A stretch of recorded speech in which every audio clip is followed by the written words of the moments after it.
दोस्तों, आज की कहानी एक ऐसे बूढ़े माँ-बाप की है जिन्होंने अपने बच्चों के लिए क्या नहीं किया और अंत में उन्हें ऐसा बड़ा कदम उठाना पड़ा।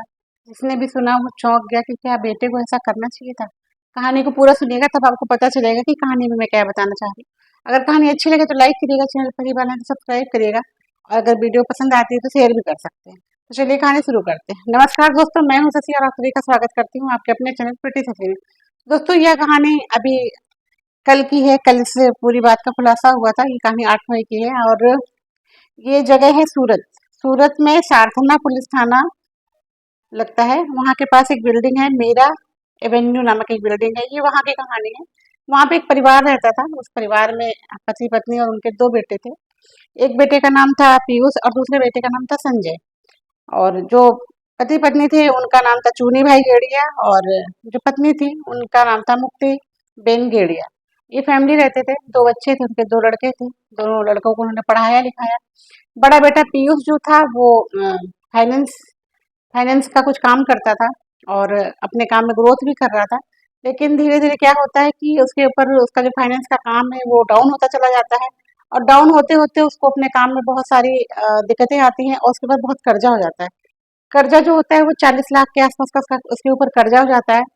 तो वो अपने पिता यानी कि चूनी भाई गेड़िया को फोन करता है और बोलता है कि पापा मेरे ऊपर बहुत कर्जा हो गया, मैं बहुत परेशान हूँ। तो चूनी भाई गेड़िया पूछते हैं कि बेटा आखिर क्या बात है, तुम क्यों परेशान हो। तो वो बताता है कि पिताजी मैं फाइनेंस का काम करता था और फाइनेंस के काम में मुझे जो है 40 लाख रुपए का घाटा हो गया है और मुझे समझ नहीं आ रहा कि जो मैंने ये पैसा है, ये घाटा जो हुआ है मैं उसको कैसे चुकाऊं। तो जो चूनी भाई गेड़िया होते हैं वो कहते हैं कि बेटा तुम परेशान ना हो, तुम्हारे इस कर्जे को चुकाने में हम तुम्हारी मदद करेंगे, ज्यादा टेंशन ना लो। क्योंकि शायद उनको ये लगता था कि बेटा डिप्रेशन में आकर के कुछ ऐसा कदम ना उठा ले। क्योंकि माँ बाप की जो एक ममता होती है ना कि बच्चा कुछ गलत गलत कदम ना उठा ले, बच्चे को कुछ हो ना जाए, वो बहुत ज्यादा डिप्रेशन में ना चला जाए। ऐसा ही कुछ चूनी भाई गेड़िया भी सोचते थे और वो बेटे को समझाते हैं, बोलते हैं कि नहीं तुम यहाँ आ जाओ और तुम परेशान बिल्कुल भी मत होना, हम लोग सब मिल करके कुछ उपाय ढूंढेंगे और कुछ करते हैं। चुनी बगेरिया ने अपने रिश्तेदारों से और मिलने वालों से पैसे की व्यवस्था की, 40 लाख रुपए की व्यवस्था की और उस पैसे को अपने बेटे पीयूष को दिया और उससे बोला कि ये तुम सारा कर्जा निपटा दो। बेटे पीयूष ने वो सारा कर्जा निपटा दिया और उसके बाद वो बेटे को कनाडा भेज दिए पढ़ने के लिए, ताकि बेटा वहाँ जाकर के अच्छी नौकरी करेगा तो जो पैसा उन्होंने लिया है उस पैसे को वो अच्छे से चुका सकेंगे, टाइम से चुका सकेंगे।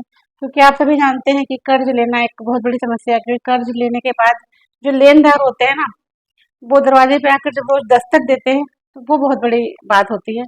तो इनके चुनी भाई गेरिया और उनकी जो पत्नी थी, उन दोनों ने सोचा कि अगर बेटा कनाडा में जाएगा, कनाडा कमाएगा, तो ये जो कर्जा है ये जल्दी निपट जाएगा। लेकिन हुआ कुछ और।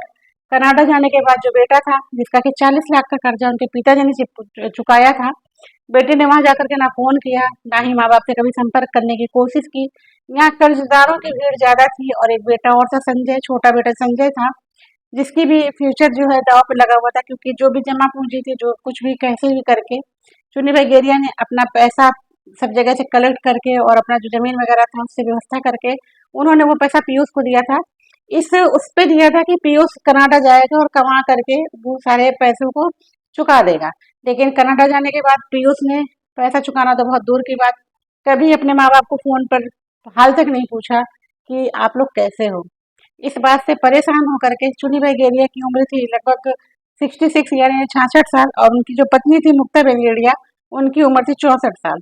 ये दोनों बुजुर्ग दंपत्ति अपने बेटे को एक पत्र लिखते हैं और लिखते हैं कि बेटा शायद हमने जो किया है ये उसकी सजा है और अगर हमसे कोई गलती हुई हो तो उसे माफ करना।